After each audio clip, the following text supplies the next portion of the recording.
আউযু বিল্লাহি মিনাশ শাইতানির রাজিম বিসমিল্লাহির রহমানির রহিম আলহামদুলিল্লাহি রাব্বিল আলামিন আসসালাতু ওয়াসসালামু আলা রাসূলিহিল কারীম ওয়া আলা আলিহি ওয়া আসহাবিহি আজমাইন আম্মা বাদ। আন্তর্জাতিক খতমে নবুয়ত মহাসম্মেলনের সম্মানিত সভাপতি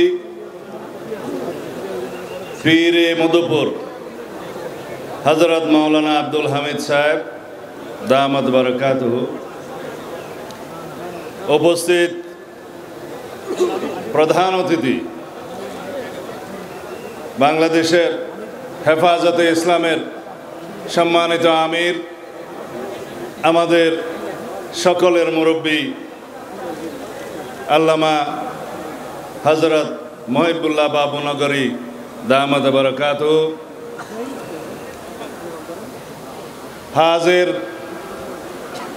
পাকিস্তান, হিন্দুস্তান और বাংলাদেশের মশহুর হযরত উলামায়ে কিরাম, ওয়াইজিন, আজকের এই আজিমুশান এই মজলিসের মাহফিলের উপস্থিত সব বেরাদারানে ইসলাম, আসসালামু আলাইকুম ওয়া রাহমাতুল্লাহ। আপনারা যে শান্তিপূর্ণ সমাবেশের আয়োজন করেছেন এবং শান্তিপূর্ণভাবে আজকে এখানে সবার বক্তব্য শুনছেন, মুগ্ধ হয়ে গিয়েছি। এই শৃঙ্খলা, এই শান্তিপূর্ণ শোনার মতো মানসিকতা আপনাদের দিলে কি গুজরেছে আমি জানি। আপনাদের সাথে একাত্মতা প্রকাশ করার জন্য এখানে এসেছি। তার আগে কিছু কথা। আমি বাংলাদেশ জাতীয়তাবাদী দলের একজন কর্মী। আমাদের নেতা শহীদ রাষ্ট্রপতি জিয়াউর রহমান বাংলাদেশের সংবিধানে প্রথমবারের মতো বিসমিল্লাহির রহমানির রহিম সংযোজন করেছিলেন। বহাল আছে, অনেকে এটা সরিয়ে দেওয়ার চেষ্টা করেছিল, পারে নাই।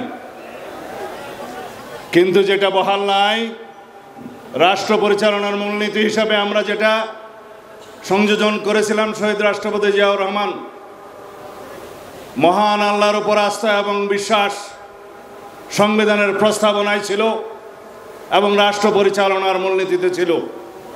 অনুচ্ছেদ ৮-এর মধ্যে সেটা তুলে দেওয়া হয়েছে, আপনারা জানেন। আপনারা কি চান সেটা আমরা পুনর্বহাল করি? আওয়াজ তো কম। আপনারা চান সেটা পুনর্বহাল হোক?